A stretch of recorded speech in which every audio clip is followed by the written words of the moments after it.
Oi, pessoal. Meu nome é Eric. Eu estou aqui para fazer a apresentação do meu artigo submetido aí para o segundo WMECAI, segundo workshop de matemática, estatística e computação aplicados à indústria. Esse artigo ele foi inspirado aí na minha dissertação de mestrado, que foi orientada pelo professor Adriano Suzuki, que é o segundo autor nesse artigo, e o tema dele é uma abordagem bayesiana em modelos de risco de crédito.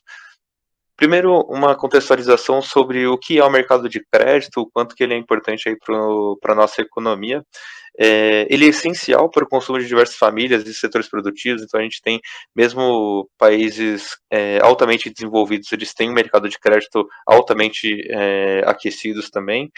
Pegando o exemplo do Brasil, em 2020, a gente teve um total de crédito ofertado de 4 trilhões de reais, então é um volume bastante grande. A gente tem também um momento em que novas empresas estão surgindo com grandes apelos tecnológicos, que são as chamadas fintechs, né? A gente tem diversos novos bancos digitais que, em geral, aumentam a competitividade nesse mercado e para o consumidor final acaba sendo interessante, né? Ele vai ter mais opções de produtos de crédito. Pensando pelo lado das instituições financeiras, a gente tem novas fontes de informação, como por exemplo o cadastro positivo, como por exemplo o Open Banking, o Open Finance, em que com mais informações as instituições financeiras conseguem oferecer um crédito mais adequado para o consumidor e com isso possivelmente reduzir as taxas de juros ou então aumentar um limite de crédito ofertado, entre outras possibilidades. Aí entrando um pouco na parte de modelos, a gente tem tradicionalmente o uso da técnica de regressão logística. É bem verdade que nos últimos anos tem crescido bastante a utilização de novas técnicas com aprendizado de máquina, mas a tradicional sempre foi a regressão logística, bastante utilizada, e aqui a gente vê também uma pouca utilização de inferência bayesiana. Então aqui a proposta é a gente aplicar a inferência bayesiana, comparar os resultados que a gente pode ter com a inferência bayesiana com a técnica tradicional que é da regressão logística. Ok? Então aqui a gente não vai entrar em demais modelos. Resumindo, a gente vai desenvolver um modelo de regressão logística considerando a abordagem clássica e ver possíveis ganhos que a gente poderia ter com a inferência bayesiana. Então, partindo aí para a nossa base de dados, a gente tem aí um período entre junho de 2019 e dezembro de 2019 de propostas aprovadas em um banco digital brasileiro. A gente tem no total 94 possíveis variáveis preditoras e uma base de quase 100 mil registros. E com as informações, essas 94 variáveis provenientes de um birô de crédito que tem diversas informações separadas aí em 4 grandes grupos com informações cadastrais, informações de consulta ao mercado de crédito, informações de débito, ou seja, negativação do cliente em uma determinada janela, e informações geográficas também, como por exemplo o índice de desenvolvimento humano em uma determinada região ali.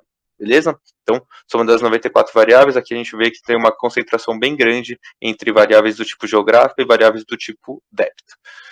Certo, indo para a próxima etapa, a gente vê, antes de fazer a modelagem, a gente faz uma pré-modelagem, né, com boas práticas mesmo. Então, aqui eu estou assumindo, como eu não consigo entrar no detalhe do que é exatamente cada uma das variáveis, eu assumo que essas variáveis elas são todas contínuas.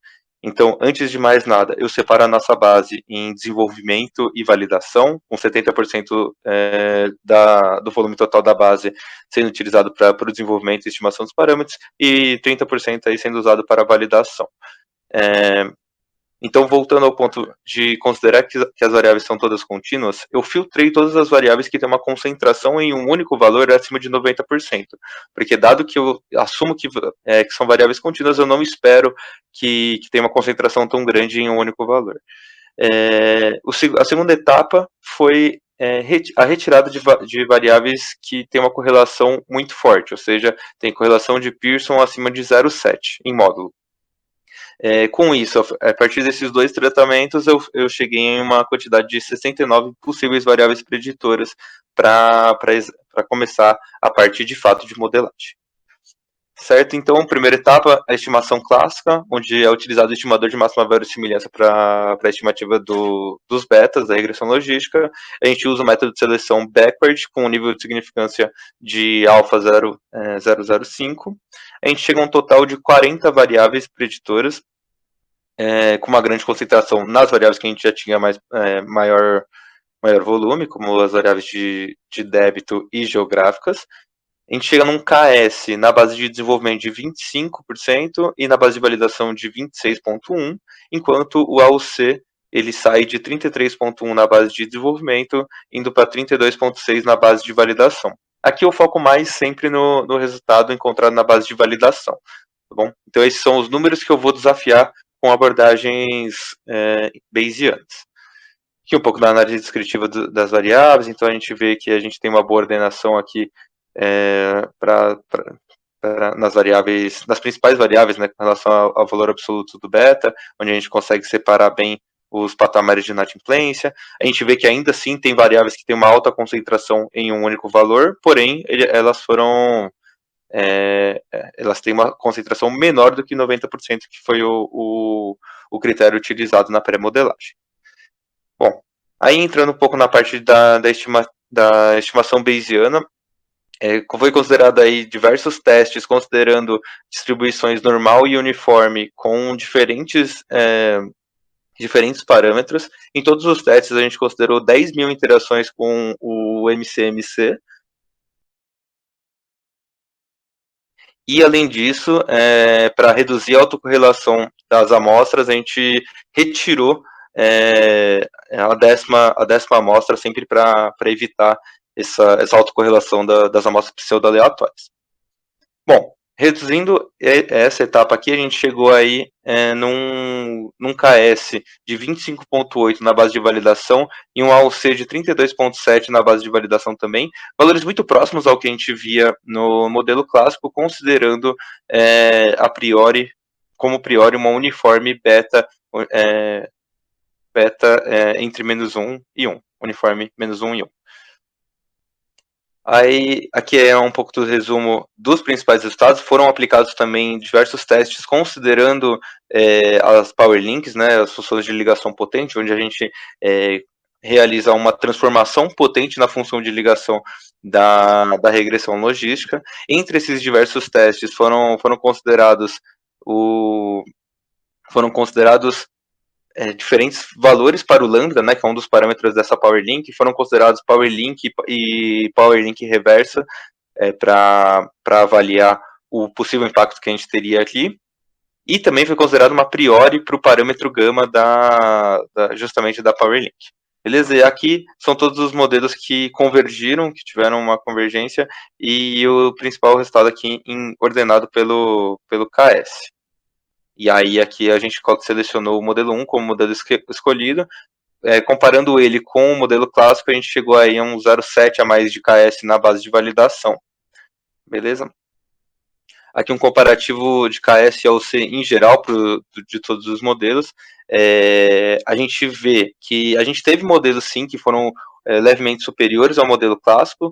A gente vê também, tanto em KS quanto AUC, e a gente vê que tipo, não são patamares muito melhores, mas a gente teve também, tipo, por outro lado, modelos que performaram levemente pior do que o próprio modelo clássico, beleza? Aqui eu dou um destaque no modelo escolhido, um pouco do intervalo de credibilidade desse modelo escolhido, né, de como que estão distribuídos os parâmetros. Aqui a gente vê que os parâmetros que acabaram se mostrando importantes, eles não cruzam aqui a fronteira do zero. E, bom, resumindo, o que a gente tem aqui é que as técnicas bayesianas, em geral, elas não trazem grandes ganhos significativos no poder de discriminação, mas elas trazem uma abordagem diferente que pode nos ajudar ao entendimento do modelo conforme ele está em implantação. Então, aqui agora as nossas variáveis deixam de ser... as variáveis não, os nossos parâmetros deixam de ser fixos e passam a ser parâmetros com uma distribuição conhecida de probabilidade. E pensando em estudos futuros, podemos considerar diversas outras abordagens, considerando o uso de inferência bayesiana, mas também relacionados ao risco de crédito, como aqui na apresentação. É isso, obrigado.